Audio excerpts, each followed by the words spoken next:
Sam, thank you for taking time with us after a rough sweep from UCLA. I'm just going to ask you about one thing only from the match.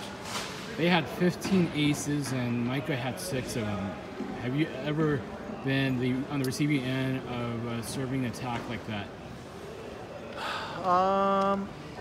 I'm sure I have. You know, I think a lot of times as a player and a coach, you remember the great moments and you forget about the bad moments. So I probably have been a part of something like that. What can I say? UCLA is an outstanding team. Obviously, the serve and pass game, I think Ohio State the last couple of years has shown that if you can serve aggressively and effectively, you can win matches and really dictate the pace. And so UCLA's done a tremendous job. They had the guns out here tonight. It would show the speed of the serve. And warming up, you could just see almost every guy is cracking it high 60s into the 70s, which is unbelievable. So yeah, credit to UCLA for playing an incredibly physical, powerful style of volleyball. You know, we come out and play the #2 team in the country for one reason alone, and that's to get better and to see where our weaknesses are and see what we can improve. And that's our goal. So we have a host of notes and ideas and things that we think we can do a better job of. And we have one more match with Pepperdine Saturday, but an opportunity to go back home and work on some things, and that's why we come out here. So we come out here for our fans and our alumni that's out in California, for the weather, but a chance to play against the best teams in the country and see where we're at. And we got some work to do, but it's good. Conference is still a week away, and we got a little bit of time. So appreciative again of the opportunity. They played great, some great performances. Certainly the service line is the one that stands out. What can I say? It's volleyball. Speaking of your alumni, how disappointed are you in Davis, aka Emergency Exit, for showing up sober and not heckling John Sproul one time during the match? I can't comment. What happens in the Twitterverse happens in the Twitterverse, and that's where it stays. But I will say, very appreciative of a tremendous fan base. I don't know if it was. I can tell you how many people were here. It felt like at least 100 or more. I know I filled out a guest list of 50, and I know there was at least double that. Almost half our women's team, 7 or 8 women's players were out here. Some live in Southern California. They came to, we're off, Princeton's off this week, so having them here, a ton of families, a lot of black and orange in the stands. It was a really fun match, and a great UCLA crowd too. It was nice to feel the respect from the UCLA fans that this was a valued match, and yeah, it was a great match. Very, very appreciative. I just thought you were the ladies man with how many of the ladies that you were hanging out with after the match. I was an assistant coach for the women for the last 7 years, so I've coached all those girls, so it was nice to catch up with them and see them. All right, let's go back to volleyball.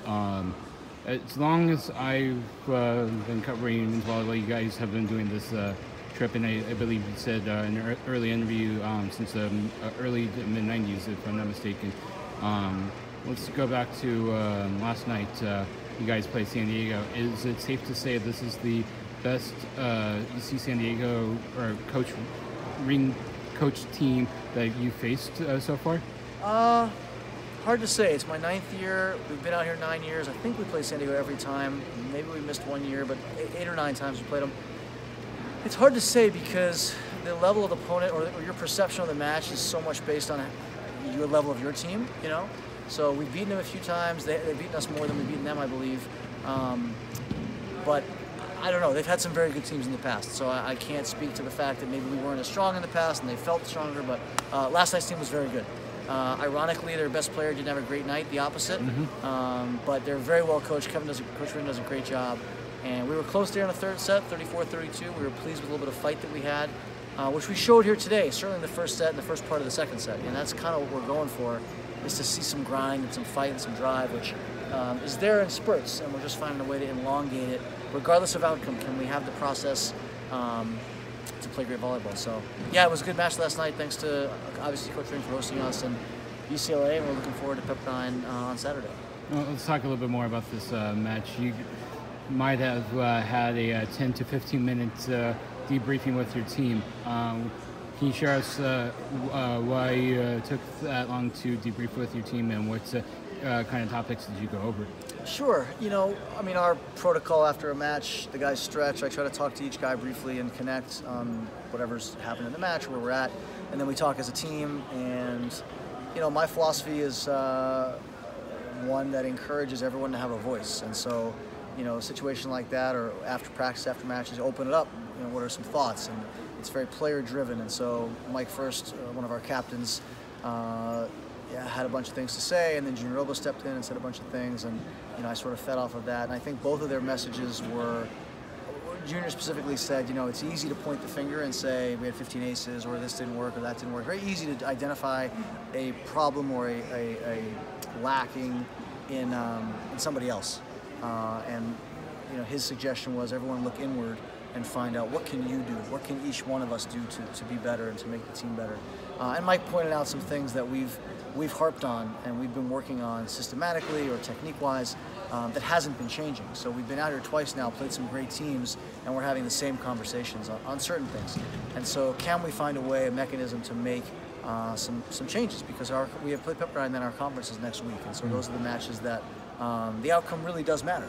You want to keep getting better, but push comes to shove, those matches will account for who makes the playoffs and how you make the playoffs. So that's what was said. Some other guys chimed in and stuff like that, but I like to give every guy some space to have a voice. I think we try to run a program that is driven from the top down, but with a lot of inclusion. And so some guys were frustrated with the product that we put on the floor, albeit against a great team. We thought we could have had some more grit and fight, and that was vocalized. And so I think it was good to hear that, and hopefully we'll respond. Obviously, you said that you ended the trip playing Pepperdine on Saturday. So first off, what are you guys doing with your day off? And second, how odd is it to think that you're going to be playing a Pepperdine team that is not coached by Mark Dunphy?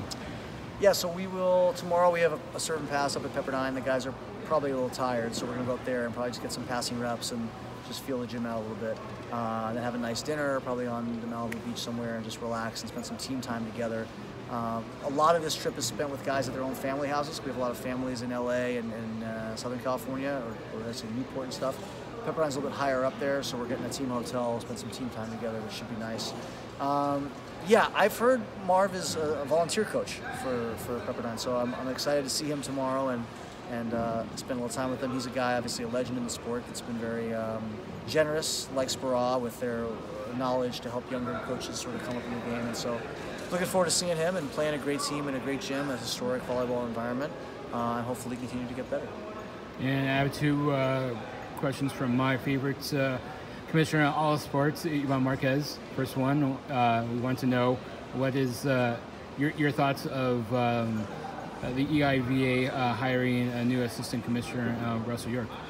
Yeah, so I would say to Ivan, el padrino del EIVA, que es increíble. It's incredible. It's wonderful. The EIVA, I played at Vassar in the EIVA, 20-something years ago, and I have a lot of passion. You're not that old, are you? Yeah, graduated in 2001, so 98. It's exactly 20 years, actually. It was my freshman year. 20 years ago, 98, the year that Princeton went to the Final Four, if any historians are counting or checking.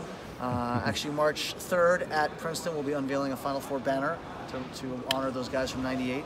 Anyway, a little sidestep there for 98. But yeah, EIVA is obviously a conference that's near and dear to my heart. I played there.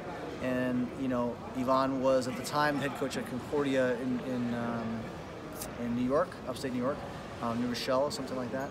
And so he's been around the EIVA for a long time, and the passion that he has for our conference is palpable in the meetings and the emails and everything he does. So he's an incredible leader, but he needs a more robust staff. And so having an assistant come in and be able to help and augment what he's been doing is tremendous. And Russ York is incredibly qualified. I know his pedigree included time with the NCAA, and so having a wider range of guys from the top office, it includes shakes from George Mason. It's just nice to have more voices, more guys on board that are working for the IVA. And so, yeah, we're very pleased. And final question, also regarding EIVA. Do you feel that EIVA has closed the gap in terms of the quality of play against the other top teams in other conferences? Well, we certainly didn't do our part tonight to close the gap completely. I think we battled tonight in the first set, and the second set was good in the beginning, and then UCLA kind of took off. And so, like that service stat right there, 15 aces, we had 2, and they had 21 errors to our 12, but 15 aces to 2. There's still a gap. You know, but you know, you look top to bottom, and Penn State's top 10, and you know, Mason and St. Francis and are flirting, I think, in the top 15 right now, and us and Harvard have been in the past, and you know, we're getting better, but there's certainly some very good teams at the top, and I think it's year by year. I think we've closed the gap a little bit in terms of, you know, rally score has helped, and I think a lot of teams are serving tougher.